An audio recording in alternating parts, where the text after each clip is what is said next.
L'identité? Parlons-en.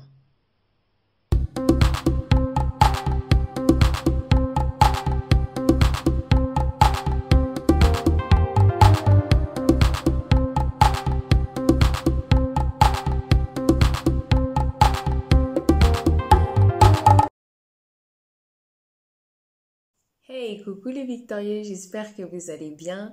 Alors, dans la vidéo d'aujourd'hui, nous allons aborder le thème de l'identité. Je sais que c'est un sujet, je rigole parce que là, je revois tous vos messages privés, je revois tous vos visages. Non mais Sarah, c'est quoi le thème que tu nous as sorti là? C'est pas possible. Je sais et je sais à quel point c'est un sujet et un thème que toutes les victimes, enfin, je dis toutes, je me comprends, que la majorité des victimes auraient préféré esquiver et ne pas aborder. Parce que bon, c'est vrai, c'est une réalité. Il est difficile de faire face à soi-même. Parce que quand on parle d'identité, c'est finalement qui on est. Sommes-nous le fruit de nos frustrations, le fruit de notre souffrance intérieure, le fruit du crime, de l'acte que nous avons subi? En fait, le fait d'aborder le sujet de l'identité nous amène à voir la réalité en face finalement sur qui nous sommes. Et c'est vrai que c'est pas plaisant parce que parfois la vérité blesse, mais la vérité affranchit aussi. C'est un sujet en fait qui est important, primordial, vitable et surtout inévitable pour pouvoir se reconstruire. Trop longtemps en fait on a vécu dans le faux semblant, avec des fausses identités, derrière le maquillage, derrière un charisme, derrière une carrière professionnelle, derrière une vie de famille, derrière une vie spirituelle, derrière une profession, derrière tellement de choses, derrière un fort caractère. Mais finalement, qui sommes-nous? Sommes-nous réellement ce qu'on prétend être ou on joue un rôle? Au travers de l'identité qu'on a aujourd'hui en tant que victime, la réalité est, est-ce qu'on est vraiment un livre ouvert? Sommes-nous réellement transparents sur nos sentiments ou en fait on joue juste un rôle pour mieux cacher nos frustrations, le trou noir, le point d'interrogation finalement que nous sommes? Parce que là, une des réalités, c'est que quand on est victime de viol ou d'agression sexuelle, on nous vole notre identité. Oui, on nous vole notre identité. C'est une réalité. Ça nous arrache notre personnalité. Tout ce que nous sommes. Ça nous dépouille de nos valeurs, de nos principes, de tout ce qui nous constitue. Mais j'aimerais rappeler une chose, à part pour les victimes de pédophilie ou qui l'ont vécu, ou qui ont vécu ces choses-là très jeunes. Avant ça, vous étiez quelqu'un. Pour les autres, pour les adultes, même pour les adolescents. Avant ça, vous aviez une personnalité. Avant cela, vous avez des passions, vous aviez des rêves. Et ça, faut pas l'oublier. Faut pas l'oublier. Et même pour les victimes qui ont vécu ça jeune, par exemple comme moi, c'est vrai, on a grandi avec des faux semblants, avec une fausse identité, on n'avait pas des bonnes bases pour pouvoir grandir, mais malgré tout, il y a une part de nous qui existait. Et c'est vraiment sur ce point-là que j'ai envie d'insister. Ça va vraiment être le plus gros de la vidéo et du thème qu'on est en train d'aborder cette semaine et la semaine dernière, parce qu'on a commencé la semaine dernière. Bien que ça continue toujours sur le pardon, hein, nous sommes toujours sur le grand thème du pardon de soi. Mais c'est vrai que l'identité en fait véritablement partie. Et j'ai vu en fait la difficulté que cela pouvait être pour vous durant des ateliers, des partages, des groupes de parole ou même par rapport aux échanges, aux retours que j'ai eu par rapport au sujet. Parce que oui, bien évidemment, c'est vrai que sur nos réseaux sociaux, c'est pas tout le monde qui ose s'exprimer parce que, comme je le disais précédemment dans d'autres vidéos, voilà, sur Facebook, il suffit qu'on puisse commenter ou laisser un commentaire et tout l'entourage peut le voir. Et souvent sur Instagram aussi, donc c'est vrai qu'on a pas mal de retours en inbox, mais et les filles, c'est un sujet qui est véritablement important, victorieux et victorieuse. En fait, on ne peut pas l'esquiver. Et aussi longtemps que vous y ferez pas face, vous ne pourrez pas avancer. C'est une réalité. C'est une réalité. C'est comme si en fait, vous êtes malade, vous avez, je sais pas, un virus, quelque chose qui est pourri en vous, et vous devez absolument passer sur la table du chirurgien. C'est comme si en fait vous avez du pus dans votre jambe, donc on vous opère la jambe, on enlève tout ce qu'il y a de mauvais à l'intérieur, mais après on est obligé de refermer la plaie, et vous devez avoir le temps aussi de cicatriser. Et après, il y a aussi le temps de rééducation chez le kiné, ce qui demande des efforts, des douleurs, mais ça va vous permettre après de pouvoir mieux marcher, mieux fonctionner, retrouver une vie normale, être libre. Et puis avoir en fait cette douleur, ce problème-là en fait qui vous handicape au quotidien. Vous voyez ce que je veux dire ? C'est vrai que sur le chemin de la reconstruction, il y a des périodes, il y a des moments qui ne sont pas plaisants, mais ils sont indispensables, Parce que vous aurez beau continuer à pleurer, à vous plaindre, à tourner en rond, à ruminer, à souffrir, à vous autodétruire, tant que vous ne passez pas par ce chemin-là, mais c'est pas possible. Il n'y aura pas de paix, de bonheur ou de liberté possible. C'est une réalité. Ça me fait pas plaisir de vous le dire ainsi. Après, je pense que jusqu'à aujourd'hui, vous me connaissez. Hein, depuis le temps qu'on est ensemble, c'est vrai. Je dis ça avec le sourire, bien que ça me fait pas rire, mais je vais pas aborder le sujet. Il est assez difficile comme ça. Je vais pas me mettre à pleurer ou à tirer la tête sur le sujet. Non, parce que c'est une réalité. On parle à cœur ouvert. On parle à cœur. Parce que vous êtes mes sœurs de combat. Moi aussi, je suis passée par là. Ça a été des moments de douleur, de souffrance. À me dire, mais en fait, Sarah, tu sais pas qui tu es. Je me suis dit, mais qui suis-je? Derrière tout ce que je pouvais présenter, parce que, bah oui, moi, j'étais quelqu'un, voilà, c'est vrai, j'étais une fêtarde, j'aimais l'alcool, j'aimais danser, j'aimais me faire voir, j'avais ce qu'on appelle une grande bouche, j'aimais beaucoup aboyer, crier, j'étais une scandaleuse. Ok, mais derrière ça, il y avait quoi? Un point d'interrogation. Je ne savais pas qui j'étais, je ne savais pas quelles étaient mes envies. Ben voilà, telle personne aimait bien ça, alors moi je me disais peut-être que j'aimais bien ça. Telle personne avait tel-ci, je me disais, ah ben voilà, j'aimais bien ce style-là. Non, en fait, j'étais un caméléon, en fait. Dans mon cœur, j'étais sincère. J'étais sincère avec les gens qui m'entouraient, mais face à moi-même, je ne savais pas qui j'étais. Et j'ai dû aller, en fait, à la découverte de moi-même. C'est bizarre. Mais juste pour me dire, Sarah, en fait, finalement, quelle est ta couleur préférée ou quel est le fruit que tu aimes réellement? Est-ce que tu aimes ce fruit parce qu'en fait, on te l'a imposé ou parce que quelqu'un d'autre l'aime ou parce que toi, tu l'aimes tout simplement parce que tu en aimes le goût? Vous voyez, en fait, aller à la quête de son identité, c'est juste ça. Qui suis-je réellement? Parce qu'en fait, la bonne nouvelle que j'ai pour toi aujourd'hui, mon cher et ma chère victorieuse, c'est que derrière tes souffrances, qui sont réelles, qui sont handicapantes, qui sont légitimes, qui sont tout à fait normales, il y a quelqu'un qui se cache derrière cela. Et ce quelqu'un-là, c'est toi. C'est ce toi, en fait, qui est écrasé sous le poids de la souffrance, sous le poids de la culpabilité, sous le poids de la honte, sous le poids du rejet. Il y a un toi qui crie et qui a envie de sortir. Et as-tu continué à étouffer, en fait, cette personne-là? En fait, tu ne peux plus continuer à fonctionner ainsi.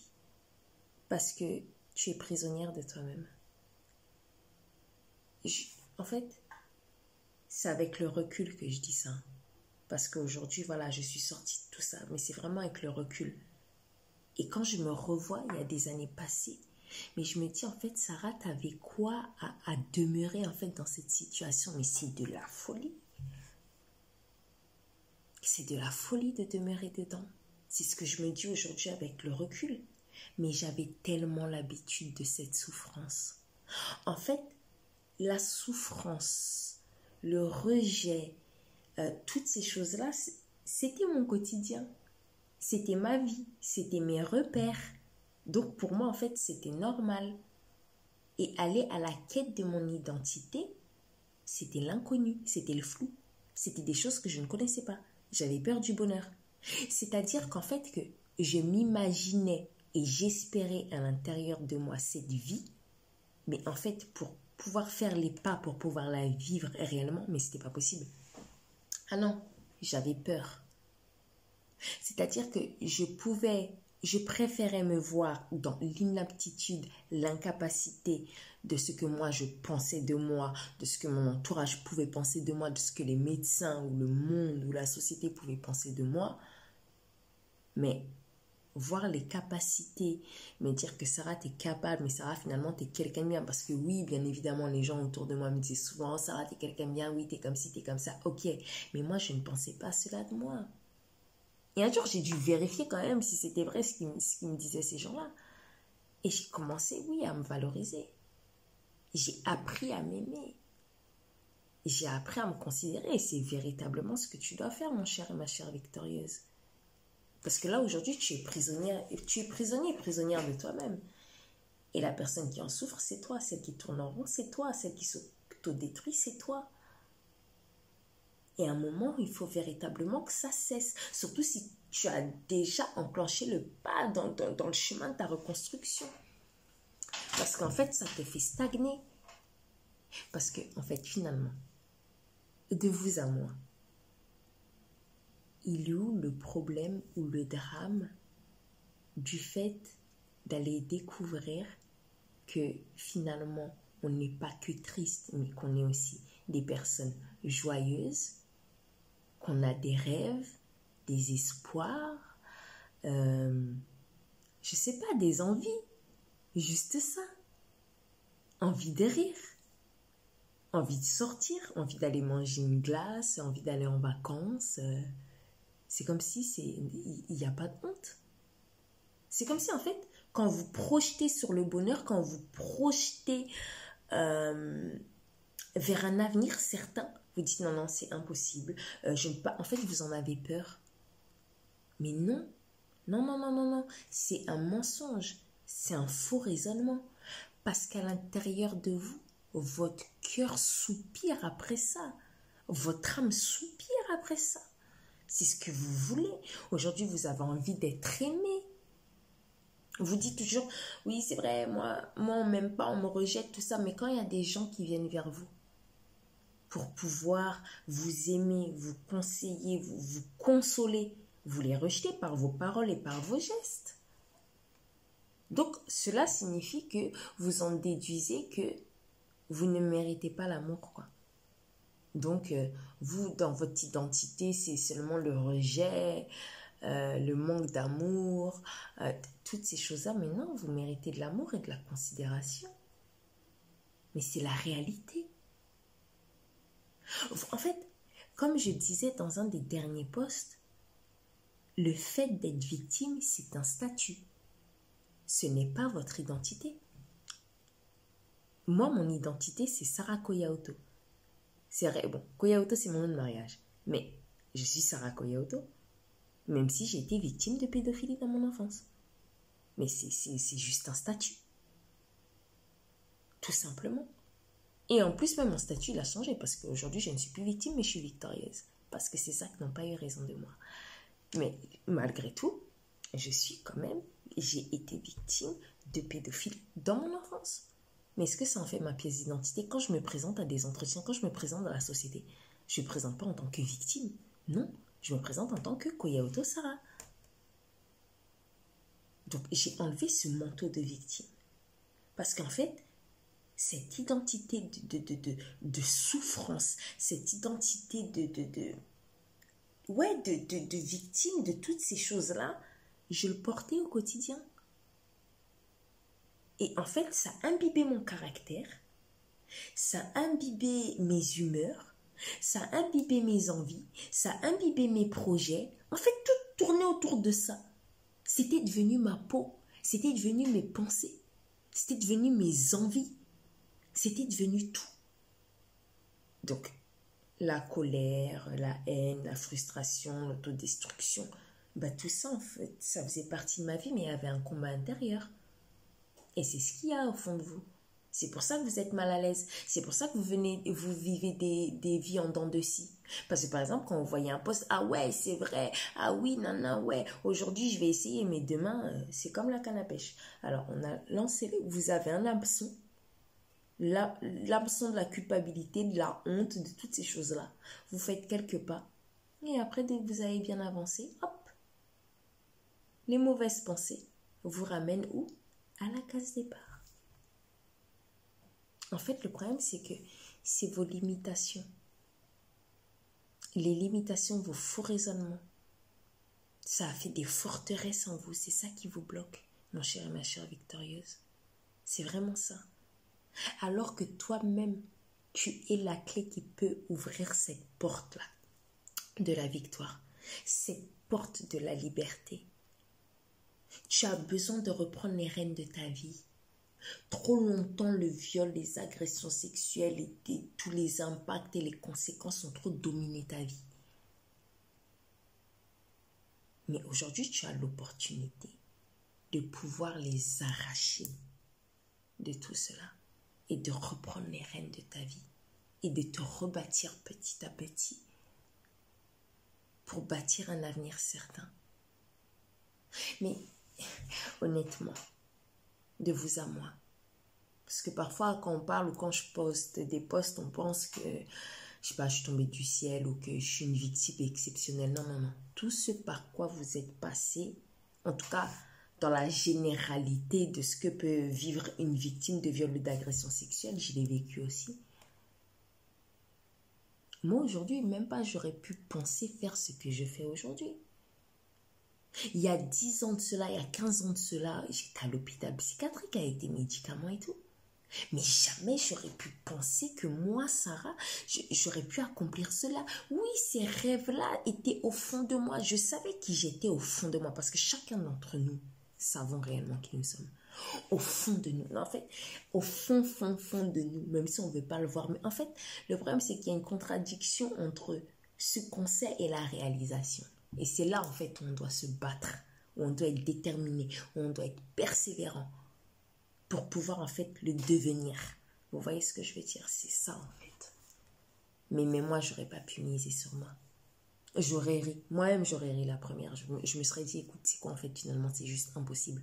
Parce que le fossé, il est trop grand. Pour les autres, oui, mais pour moi, c'est pas possible. Juste au jour où je m'en suis donné les moyens. Où je me suis dit, en fait, Sarah, tu n'as rien à perdre. Tu n'as vraiment rien à perdre. Qui ne tente rien n'a rien. Donc vas-y et crois-y seulement. Et c'est là en fait où j'ai fait des petits pas, où je suis partie à la découverte de moi-même. J'ai commencé à m'aimer, à m'apprécier. Je me suis dit, mais en fait, Sarah, toi tu fais voir que t'as un caractère dur et tout, mais en fait t'as un grand cœur. En fait, tu fais genre, t'es comme ça, mais en fait, t'aimes les gens. Et c'est là, en fait, où j'ai commencé à déposer ma carapace, où j'ai commencé, en fait, à m'en débarrasser. Et que je me suis dit, en fait, finalement, j'ai pas besoin de cette carapace pour pouvoir être bien. Et c'est là où, en fait, finalement, j'ai été libre de moi-même. Moi qui me méfiais des gens, qui voulais pas que les gens m'approchent, mais j'avais besoin surtout d'être libre de moi-même. Et ça m'a libérée, mais je me suis sentie légère. Et c'est là après où même mes pensées étaient beaucoup plus disposées à pouvoir être créative, à avoir des envies, à faire plein de choses. C'est vraiment ça. J'ai appris à aimer ce que j'étais. À aimer les couleurs, à aimer des fruits, des plats, je sais pas, enfin des choses simples. Des choses simples. Donc oui, avant, j'étais une personne détruite, une personne qui était triste, une colérique, une haineuse, une rancunière, tout ce que vous pouvez imaginer. Mais j'ai vu que je pouvais être aussi quelqu'un de confiance. Bien que j'ai pas toujours été parfaite, hein. Moi aussi j'ai fait des erreurs, moi aussi j'ai fait des bêtises, oui, moi aussi j'en ai fait. Mais j'ai vu que voilà, que j'avais des valeurs, que j'avais des principes et j'ai commencé en fait à oublier le négatif de ma vie et de ce que les gens pouvaient dire de moi, de ce que moi je pouvais penser de moi. Et je me suis focalisée sur le positif, même si c'était un peu. Mais après, en fait, ça s'est multiplié. Je suis partie à la découverte d'un point et j'en ai découvert un autre, un autre, un autre, un autre, un autre, un autre, un autre et un autre. Et aujourd'hui, ça fait ce que je suis aujourd'hui. Et c'est important. Parce qu'on peut se cacher derrière énormément de choses. C'est une réalité. Mais si tu te caches derrière ta foi, tu peux avoir une identité spirituelle, il n'y a pas de souci, mais derrière ça, on te l'enlève. T'es quoi en fait? Parce que malgré tout, tu restes quelqu'un. Si on t'enlève ta carrière professionnelle, t'es quoi? Tu fais quoi? Si on t'enlève ta vie de famille, parce que beaucoup même ont des vies de famille, ils vont vivre pour leur mari, pour leurs enfants, mais pour eux-mêmes, incapables de pouvoir, même avoir un projet personnel, avoir un avis même envers eux-mêmes. Et ça, c'est pas possible. Non, ça, c'est pas possible. Il faut être libre de toi-même. Il n'y a pas honte. Il n'y a pas de honte à cela. Parce que tu es une personne à part entière. Tu es une victime, certes, mais une personne à part entière, mon cher et ma chère victorieuse.